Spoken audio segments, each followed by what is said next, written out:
Hello guys, Vatsal here. Last time हम लोगों ने 3D के अंदर स्वैप बॉस पेज तक हम लोगों ने देखा था। ठीक है। फर्स्ट हमने एक्सट्रूड जो कि मटेरियल को वॉल्यूम देने एंटिटीज को वॉल्यूम देने के लिए, फिर ये जो है रिवॉल्व बॉस पेज वो सिमेट्रिकल पार्ट के लिए था। स्वैप मैंने आपको बोला कि कोई भी पाइपलाइन ड्रॉ करनी है, रेक्टेंगल, सर्कल, वो आप कर सकते हो। लॉफ्टेड बॉस बेस का क्या मतलब है? लॉफ्टेड यानी कि दो अनइवन सरफेसेस हो, उसके बीच को उसके बीच में जैसे कि 100 mm का गैप है, तो वो गैप के अंदर एक कर्वेचर भी क्रिएट होगा और वो कर्वेचर आप अपने हिसाब से सेट कर सकते हो। जैसे कि आपने बॉर्डर का शेप देखा होगा, अगर बॉर्डर का शेप ऊपर से बहुत ही छोटा होता है और नीचे जाके वो बॉर्डर का शेप बहुत बड़ा होता जाता है, तो वो जो बड़े से जो छोटे वाला शेप है उसके बीच का जो डिस्टेंस है, वहां पे आप एक काव जनरेट करके वहां पे जो भी आपको जैसा भी आपको एंटिटी चाहिए वो है वैसी एंटिटी आप जनरेट कर सकते हो। ठीक है। तो मोस्टली जो भी ऐसे अनइवन पार्ट्स है बहुत सारे, उसके लिए लॉफ्टेड बॉस बेस कमांड का यूज होता है। चलो एक बार हम लोग देख लेते हैं। जैसे कि ये हमारा फ्रंट प्लेन है। ठीक है। फ्रंट प्लेन के ऊपर मैंने एक सर्कल ड्रॉ किया। अभी सर्कल का मैंने डायमेंशन दिया है 100 mm। ठीक है। तो ये प्लेन है, ये फ्रंट के ऊपर प्लेन है। अभी मेरे को ये फ्रंट प्लेन पे नहीं चाहिए, मेरे को अभी टॉप प्लेन में चाहिए। मैंने अभी तो आपको आज पहले मैं प्लेन के बारे में समझा देता हूँ, क्योंकि ये जो लॉफ्टेड बॉस बेस है वो सब चीजें 3D के अंदर अब अभी एंटर कर चुके हैं, तो आपको प्लेन कैसे जनरेट आप कर सकते हैं वो भी आपको समझना बहुत ही जरूरी है। ठीक है। तो आप जब ये विंडो देखोगे तो यहाँ पे एक प्लेन का सिंबल दिखेगा, वहां पे तीन चार ऑप्शन है। एक तो प्लेन है, एक्सिस है, कोऑर्डिनेट सिस्टम है, ठीक है, पॉइंट और मैट रेफरेंस है। ठीक है। तो फर्स्ट आप यहाँ से मैं आपको प्लेन और एक्सिस के बारे में समझा देता हूँ, वो आपको पूरी जब भी 3D मॉडलिंग होगा तब ये दो कमांड का बहुत ज्यादा यूज होगा। एक्सिस का यूज इतना ज्यादा नहीं होता बट प्लेन का यूज बहुत होता है। कोऑर्डिनेट सिस्टम और पॉइंट का कोई इतना यूज नहीं है, वो भी मैं आपको समझाऊंगा। ठीक है, बट वो बाद में एक्सप्लेन करेंगे। उसके बाद मैट रेफरेंस है। मैट रेफरेंस जब असेंबली यानी कि दो तीन पार्ट सी असेंबली होती है, तो वो अभी आपको मैं समझाने जाऊंगा तो आपके समझ में नहीं आएगा, तो मैं वो आपको बाद में एक्सप्लेन करूंगा। पर अभी आपको प्लेन और एक्सिस के बारे में समझना बहुत जरूरी है। ठीक है।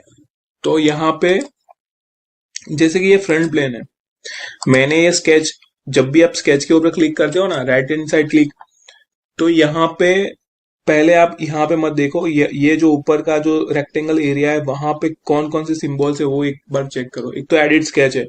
एडिट स्केच के बारे में आपको पता है कि आप स्केच को डायमीटर कुछ भी चेंज करना हो, प्लस माइनस करना हो, वो आप कर सकते हैं। Edit sketch plane. ठीक है। तो स्केच आपने जो प्लेन के ऊपर किया है वो प्लेन को ही आपको एडिट करना है तो आप कर सकते हो। ठीक है। जैसे कि मैंने यहाँ पे एडिट स्केच प्लेन लिया है। ठीक है। अभी यहाँ पे बता रहा है कि आपने फ्रंट प्लेन पे मैंने स्केच किया है, मेरे को फ्रंट प्लेन नहीं, मेरे को टॉप प्लेन पे चाहिए। तो मैं फ्रंट की जगह पे यहाँ पे टॉप सिलेक्ट कर देता हूँ, फिर मैं यहाँ पे ओके करता हूँ। ठीक है। तो ये जो है स्केच आप देखोगे, यहाँ पे आप नॉर्मल डू करोगे तो ये टॉप प्लेन के ऊपर आ गया, यानी कि स्केच का प्लेन मैंने यहाँ से चेंज कर दिया। ठीक है। उसके बाद तीसरा ऑप्शन है सरप्रेस। सरप्रेस यानी कि ये जो भी चीज आपने जनरेट की है उसको दबा दो। ठीक है। उसको मैंने दबा दिया। अभी कुछ ही नहीं है बिकॉज इसको मैंने दबा दिया। बहुत सारी, जैसे कि आपने एक मॉड एक मॉडल बनाया 3D मॉडल, उसमें आपने एक्सट्रूड दे दिया, उसमें आपने रिवॉल्व दे दिया, उसमें आपने स्वेप्ट दे दिया। अभी स्वेप्ट वाले हिस्से को आपको सरप्रेस करना है, तो यहाँ से आप उसके ऊपर राइट क्लिक करके सरप्रेस या अनसरप्रेस कर सकते हैं। ये यहाँ पे मैं अनसरप्रेस करूंगा तो यहाँ पे अनसरप्रेस हो जाएगा। ठीक है। तो यही चीज है। ठीक है। तो अभी ये तीन समझ लो, ये रोल बैक है जो हमने किया उसका रोल बैक। ये जो सिंबल है हाइड, इसका क्या मतलब है? हाइड की अभी मेरे को ये स्केच दिख रही है, इसको मेरे को दिखाना नहीं है, तो उसका हाइड है, यहाँ पे आप शो कर सकते हो।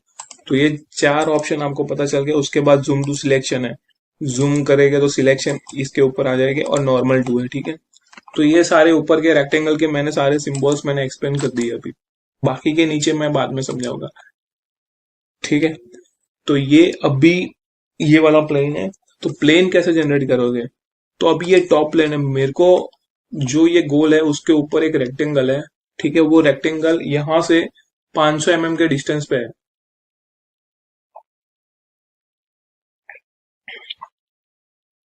ठीक है, यहां से वो 500 mm के डिस्टेंस पे। तो क्या करोगे आप? आपको यहां से रेफरेंस जियोमेट्री के ऊपर क्लिक करके प्लेन के ऊपर क्लिक करना है। प्लेन के ऊपर जब भी आप क्लिक करोगे तो अभी ऑप्शन आपको दिख रहा है कि ये जो प्लेन है टॉप प्लेन, उससे मेरे को पैरेलल रखना है प्लेन। यानी कि ये प्लेन से मेरे को दूसरा प्लेन जनरेट करना है। ठीक है, रेफरेंस प्लेन जनरेट करना है मेरे को। तो मैं इसको पैरेलल रखूं, मैं इससे परपेंडिकुलर रखूं, ये वाले प्लेन से मैं इनसे कोइंसिडेंट रखूं। अभी यहाँ पे आ रहा है 10 mm। अभी 10 mm का डिस्टेंस भी बताया। ठीक है, पर वो नीचे की साइड, मेरे को ऊपर की साइड चाहिए, तो फ्लिप कर दो उसको। ठीक है, फ्लिप कर दिया। मैंने कितना बोला था? 500 mm। 500 mm डिस्टेंस कर दो। ये 500 mm डिस्टेंस पे यहाँ पे चला गया है ये। ठीक है, तो ये टाइप है। सिर्फ कितने प्लेन आपको करने हैं? 2 करने हैं, 3 करने हैं, 4 करने हैं, तो वो कर सकते हैं आप। अभी मेरे को एक ही प्लेन चाहिए। ठीक है, तो अभी आप समझो कि ये एक रेफरेंस से मैंने दूसरा रेफरेंस के ऊपर प्लान किया। मैं इसको पैरेलल रखता तो ये इसके पैरेलल हो जाता, मैं इसको परपेंडिकुलर रखता तो ये इसके परपेंडिकुलर हो जाता, मैं इसको कोइंसिडेंट रखता तो वो उसको चिपक जाता। ठीक है, मैं उसको एंगल पे रखता तो वो एंगल में चेंज कर सकता था अपने हिसाब से। मैंने अभी डिस्टेंस के ऊपर रखा है तो वो डिस्टेंस के ऊपर ऊपर चला गया है। ठीक है, अभी यहां से भी आप एक दूसरी चीज है मिड प्लेन। ठीक है, मिड प्लेन यहां से जनरेट कर सकते हो। ठीक है, अभी आप उसको निकालो।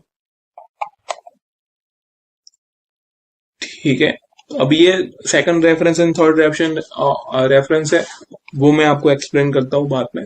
ठीक है, अभी आप यहाँ पे ओके करो। अभी ये प्लेन है, यहाँ से आप क्लिक करो, यहाँ से आप स्केच के ऊपर क्लिक करो, ऑटोमेटिकली नॉर्मल टू हो जाएगा। मेरे को स्क्वायर चाहिए एक। ठीक है,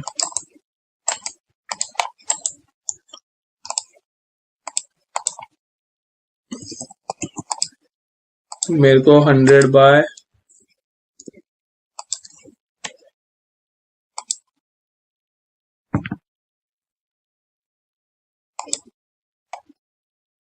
नहीं, ये ऑटोमेटिकली डिफाइन हो गया बिकॉज उसने वो एंटिटीज अपने आप ही ले ली है, इसीलिए मैंने 100 लिया। चलो मैं 100 बाय 100 ले लेता हूँ।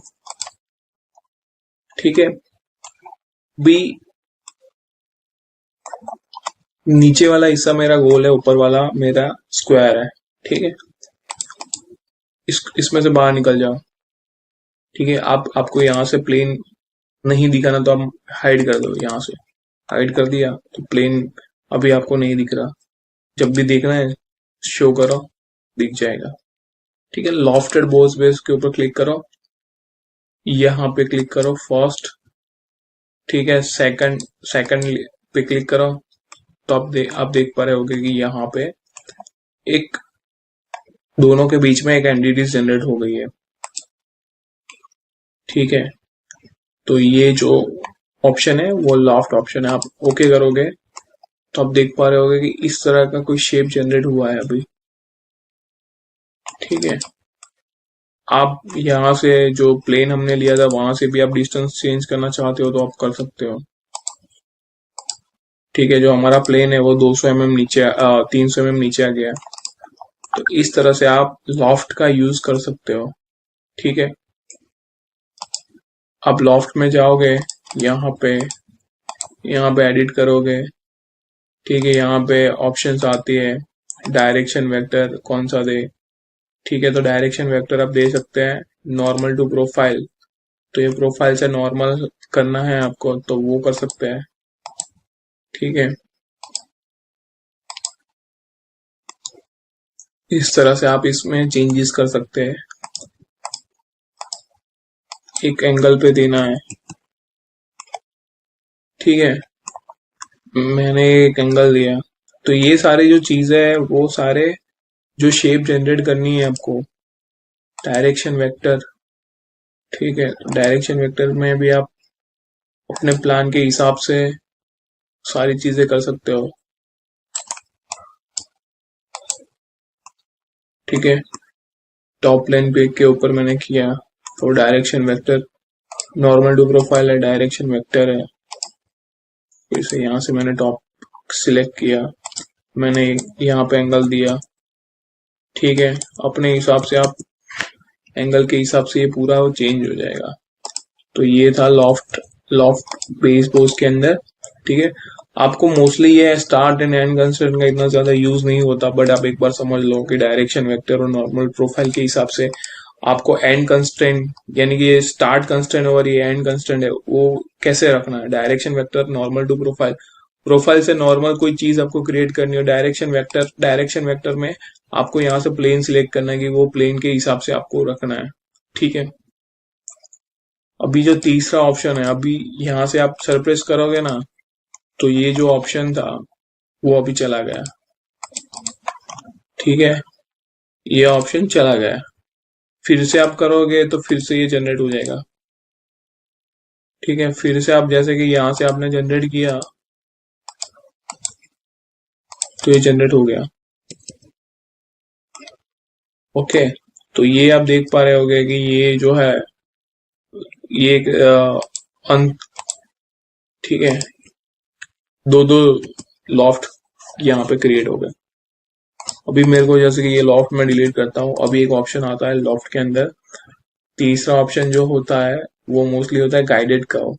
ठीक है, तो आपने कर्व गाइड किया उस हिसाब से आपको रखना है। जैसे कि मैं यहाँ पे, ठीक है, मेरे को यहाँ से लेके यहाँ तक कोई एक कर्व देना है, तो मैंने यहाँ से 3D स्केच को सिलेक्ट किया। ठीक है, मैंने यहाँ पे स्प्लाइन सिलेक्ट किया, मैंने यहाँ पे एक सेंटर पॉइंट पकड़ा और यहाँ पे कुछ, ठीक है, यहाँ पे एक पॉइंट पकड़ रहा हूँ मैं, उसको यहाँ पे सिलेक्ट करके यहाँ पे एंड कर रहा हूँ। ठीक है, इस तरह से।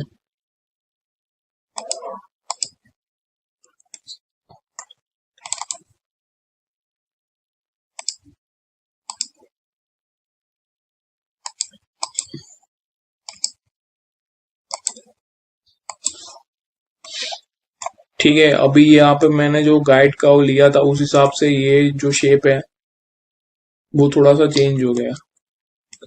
ठीक है, तो ये गाइड कर्व का आप हेल्प ले सकते हो इस तरह से। जैसे कि मैंने 3D स्केच में, चलो मैं कर्व जैसा कुछ जनरेट करता हूँ।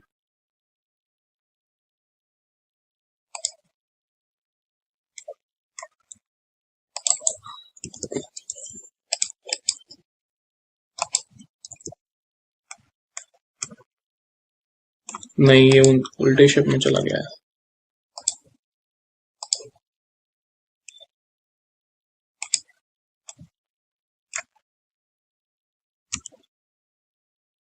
आप टैब के ऊपर क्लिक करके इसका प्लान चेंज कर सकते हो। ठीक है, अभी ये सही प्लान में है। पहले आप ये चेक करो कि ये यहाँ पे कोइंसिडेंट है ना, तो कोइंसिडेंट है यहाँ पे भी एक कोइंसिडेंट होना चाहिए, यहाँ पे भी एक कोइंसिडेंट है। ठीक है, ये बहुत जरूरी चीज है।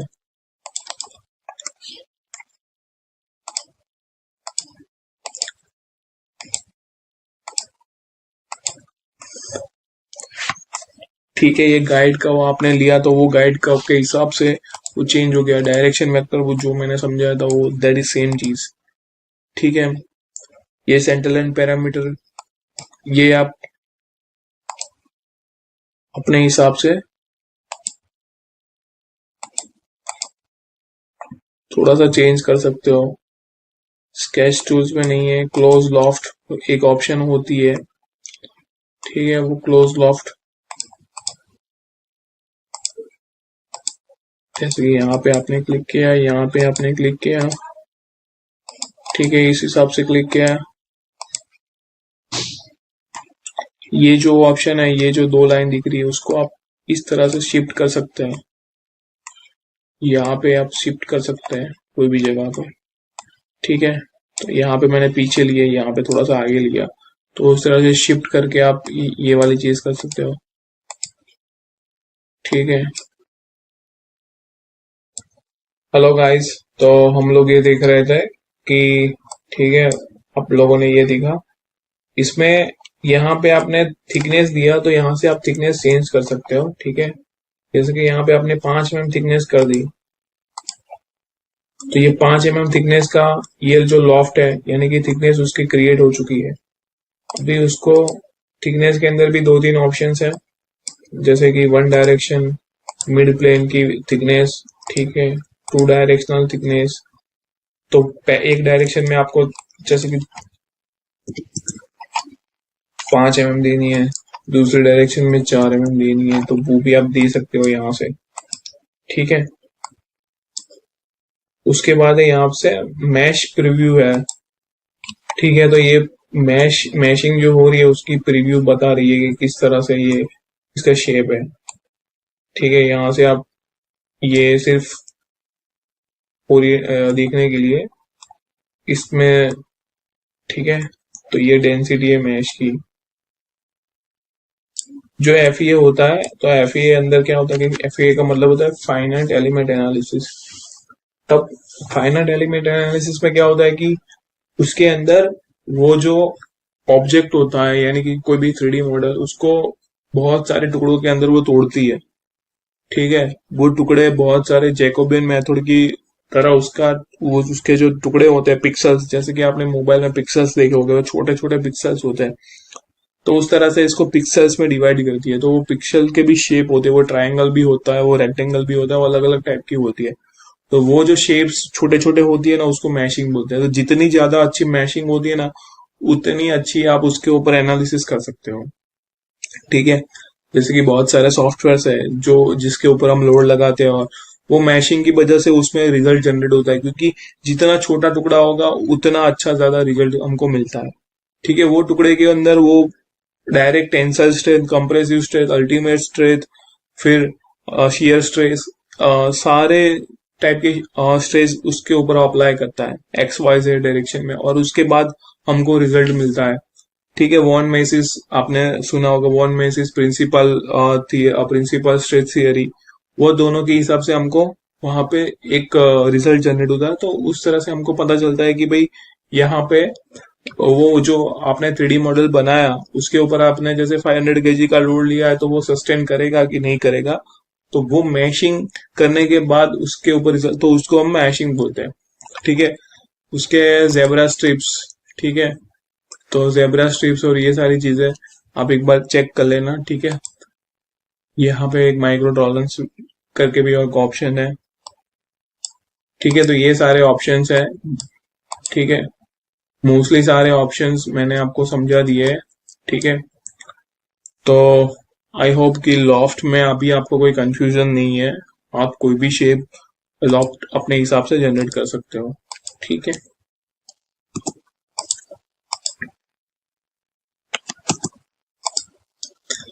हाँ, तो मैं आपको फर्स्ट में प्लेन के बारे में बताया था। तो जैसे कि प्लेन के अंदर आपको ये वाला फेस दिख रहा है, ये वाला फेस, ठीक है, ये वाले फेस के ऊपर आपको प्लेन जनरेट करना है, तो क्या करोगे आप? ठीक है, तो जैसे कि ये फ्रंट प्लेन है ना, उससे ये वही उसके पैरेलल ये फेस है। तो आपने जैसे कि यहाँ पे फ्रंट प्लेन लिया, ठीक है, उसके बाद इसके ऊपर क्लिक किया। ठीक है,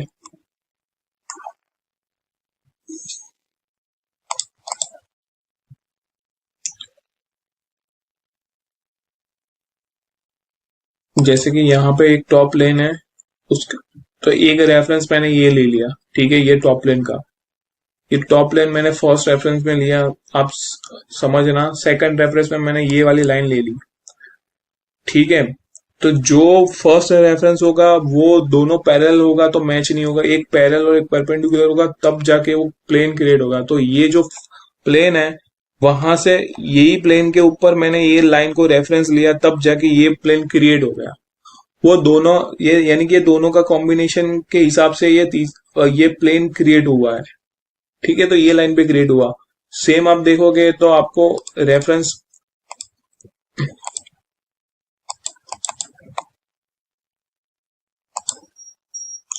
चलो बाकी की चीजें मैं नेक्स्ट लेक्चर में आपको एक्सप्लेन करता हूँ। ठीक है, अभी आज के लेक्चर के लिए यही, अगले लेक्चर में आपको सारे प्लेन्स के बारे में अलग से समझाता हूँ।